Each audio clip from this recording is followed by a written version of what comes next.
अनोखा उपहार। आज राहुल का जन्मदिन था। बच्चे व पत्नी स्वागत में व्यस्त थे। कुछ रिश्तेदार भी आए हुए थे। टेबल सजाई जा रही थी। रंग बिरंगे गुब्बारे देखकर बच्चे चहक रहे थे। उपहारों के रंग बिरंगे पैकेट्स थे। सभी तैयारियों में लगे थे।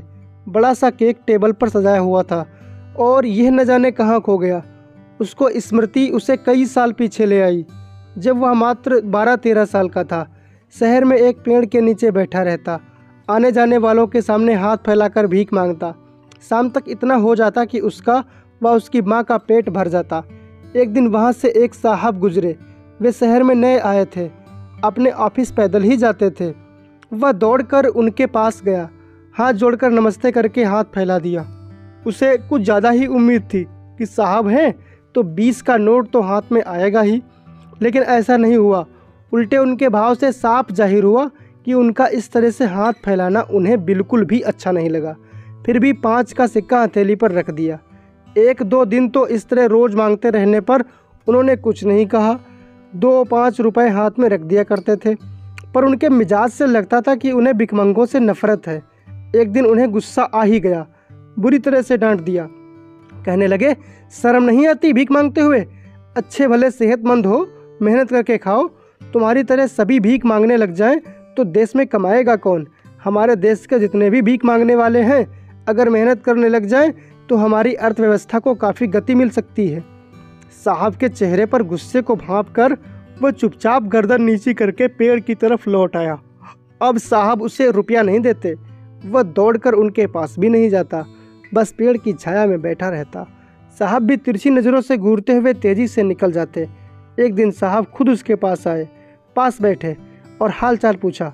उसे लगा आज साहब मूड में हैं, उसे 20-50 का नोट तो देंगे ही, पर ऐसा नहीं हुआ।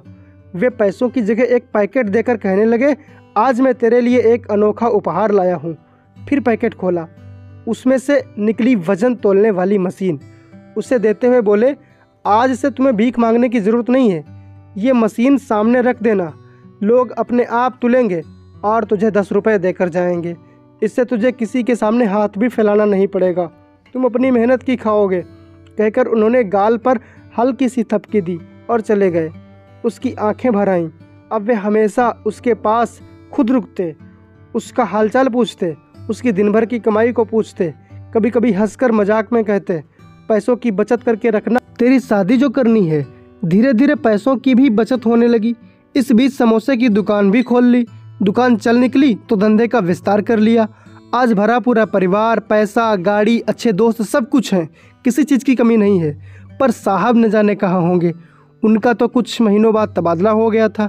हैप्पी बर्थडे टू यू, इस गाने के साथ उसका ध्यान टूटा।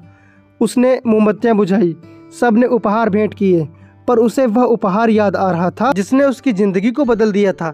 इसी उपहार ने उसे इस मकाम तक पहुंचाया। न जाने कहाँ होंगे वे साहब, पर जहाँ भी होंगे सैकड़ों को नई राह दिखा रहे होंगे। अपने साहब को याद करते हुए उसकी आंखें नम हो आईं।